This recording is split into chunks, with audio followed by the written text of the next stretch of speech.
السلام علیکم. آج میں تیسرا پارٹ لے کر آیا ہوں آپ کے لیے ڈپریشن کا. کل میں اپلوڈ نہیں کر پایا کیونکہ کل میں کوئی مسئلہ تھا اس وجہ سے. تو آج ہم بات کرنے جا رہے ہیں پارٹ 3 اور آخری پارٹ کے اندر کہ جو اسٹوڈنٹس ہوتے ہیں جو پڑھ لکھ رہے ہوتے ہیں، اسکول میں ہوتے ہیں، کالج یونیورسٹیز میں، یا پھر جو نئے کریٹرز ہوتے ہیں جو کہ چاہے یوٹیوب میں ہو، چاہے ایکٹنگ میں ہو، جس بھی شعبے میں ہو، جو نئے لوگ جاتے ہیں وہ لوگ کیوں ڈپریشن کا شکار ہو جاتے ہیں اور پھر سوسائڈ تک بات کیوں چلی جاتی ہے. تو فرسٹ آف آل ہم بات کر لیتے ہیں اسٹوڈنٹس کی. پاکستان، انڈیا، پوری دنیا کے اندر اسٹوڈنٹس بہت زیادہ ہیں اس وقت، ٹھیک ہے. اور چاہے اسکول ہو یا کالجز وغیرہ اب تو بہت آگے تک پڑھتے ہیں، ٹھیک ہے. کالج یونیورسٹیوں سے بھی آگے کچھ 30-35 سال کے بعد ان کے ہاتھ میں ڈگریاں آتی ہیں جو بڑی ڈگریاں ہوتی ہیں. تو اس دوران میں اگر کوئی بچہ پڑھنے میں اچھا نہیں ہے تو ظاہر جب وہ پڑھ رہا ہے تو اس کے نمبر اچھے بھی آئیں گے، برے بھی آئیں گے. اور جب برے آتے ہیں تو ایک بیڈ فیلنگ آتی ہے. آف کورس جو پڑھنے کا شوق نہیں ہوتا اس کو بھی آئے گی، لیکن اس میں اتنا گر جانا کہ یار بس اور کچھ نہیں، کسی سے بات نہیں کرنی. یہ اکثر جب ہوتا ہے جب آپ نارملی طور پہ ایک جو پڑھنے کا جس کو شوق ہوتا ہے، مان لو کوئی ایک لڑکی ہے جو کہ ہر کلاس میں فرسٹ آ رہی ہے، ٹھیک ہے. ابھی 7ویں کلاس میں جا کے 8 کلاس میں جا کے وہ اس کا تھوڑا گر جاتا، تھڑ آ جاتی ہے وہ، تو اس کو برا لگے گا کیونکہ وہ فرسٹ آنے والی ہے. اور میرے جیسا بندہ اگر پاس بھی جائے گا تو اس کو خوشی ہوگی، سی گریڈ سے بھی پاس ہوگا. لیکن اگر وہی بندی جو کہ فرسٹ آتی ہے وہ تھرڈ بھی آ جائے گی تو اس کو برا لگے گا. آف کورس مان لو اس کے اگلے سال میں وہ بی گریڈ اے گریڈ آ گئی کسی وجہ سے، ٹھیک ہے. اور تو وہ آف کورس ڈپریشن میں جائے گی، اور اگر فیل ہو گئی تو مر جائے گی بھائی، اسی وقت ہارٹ اٹیک سے مر جائے گا. اگر اسٹوڈنٹ کوئی فرسٹ آنے والا، سیکنڈ آنے والا فیل ہو گیا تو وہ اسی وقت ہارٹ اٹیک سے مر جائے گا کہ کیا ہو گیا بھائی، ٹھیک ہے. تو وہ ڈپریشن میں چلا جائے گا بندہ. اس کے لیے ضروری نہیں کہ آپ فیل ہونا ضروری ہے، اس کے لیے آپ کا رینک بھی گر گیا، آپ کے نمبر بھی گر گئے، آپ آلریڈی ڈپریشن میں چلے جاؤ گے آٹومیٹکلی، صحیح ہے. تو اسی وجہ سے پھر اگر ساتھ آئے ہوں گے تو پھر تو اور بندہ ڈپریشن میں جاتا ہے. تو یہی وجہ ہوتی ہے. اور پھر ڈپریشن میں جانے کے بعد جب کوئی ان کو وہ نہیں کرتا تو اپنے کمرے میں بیٹھ کے وہ پڑھتے رہتے ہیں. اب ڈپریشن کے بعد بھی جو وہ چیزیں، فرسٹ آف آل ٹینشن، ٹھیک ہے، کہ بھائی کیا ہوگا، کیا رزلٹ آئے گا، کیا کس چیز کی ہوگی. پھر رزلٹ آ گیا، مان لو بی گریڈ آئے، فرسٹ آتے تھے بی گریڈ آئے، تو اب وہ اسٹریس آ جائے گا. ابھی تھوڑا عجیب لگے گا، یار میں کیا کروں، کس طرح پڑھوں. پھر وہ چیز بڑھتے ڈپریشن میں چلی جائے گی. اب ڈپریشن میں جانے کے بعد یا تو بندہ پاگل ہوگا، یا کوئی بہت بری بیماری کا شکار لگے گا، یا تو پھر اپنی جان لے لے گا، چھت سے کود جائے گا، پنکھے سے لٹک جائے گا، یا پھر زہر پی لے گا، کچھ بھی کر لے گا، ٹھیک ہے. خود تو مر جائے گا، ٹھیک ہے. اگر زندہ رہتا تو شاید پڑھ لکھ کر اور اچھے امتحان دے دیتا، لیکن جب مر گیا تو ختم، حرام کی موت مر گیا. اور اس کے بعد اتنی سستی زندگی بنا لی کہ یار ایک پڑھائی کے لیے وہ مر گیا، ٹھیک ہے، چھت سے کود. میں آپ کو ایک واقعہ سناؤں. میں نے ایک واقعہ سنا تھا کہیں پہ، اچھا یہ پتہ نہیں چلتا کہ آپ ڈپریشن میں ہو یا نہیں ہو اگر کوئی بندہ صحیح اداکار ہو. ایک لڑکی آئی 9 کلاس کے امتحان دینے کے لیے، 9 کلاس کے امتحان دے کر آئی. اچھا رزلٹ کچھ نہیں آیا تھا، بس پڑھ نہیں پا رہی تھی، ٹھیک ہے، پڑھنے کا ٹائم نہیں مل رہا تھا. تو پڑھائی کا اس کا اتنا اسٹریس ہو گیا کہ اسکول سے آئی، کپڑے چینج کرے اور چھت سے کود کے مر گئے بھائی.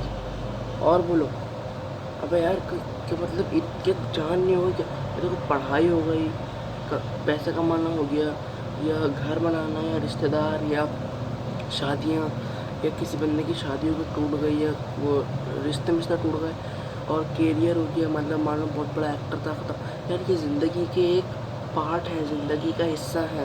پوری زندگی خراب نہیں ہو جاتی. جو لوگ کہہ دیتے ہیں یار یہ ہو گیا تو پوری زندگی بھائی زندگی خراب نہیں ہوتی ہے، صرف زندگی کا ایک حصہ ہوتا ہے جو کہ خراب ہو جاتا ہے بس. اگر مان لو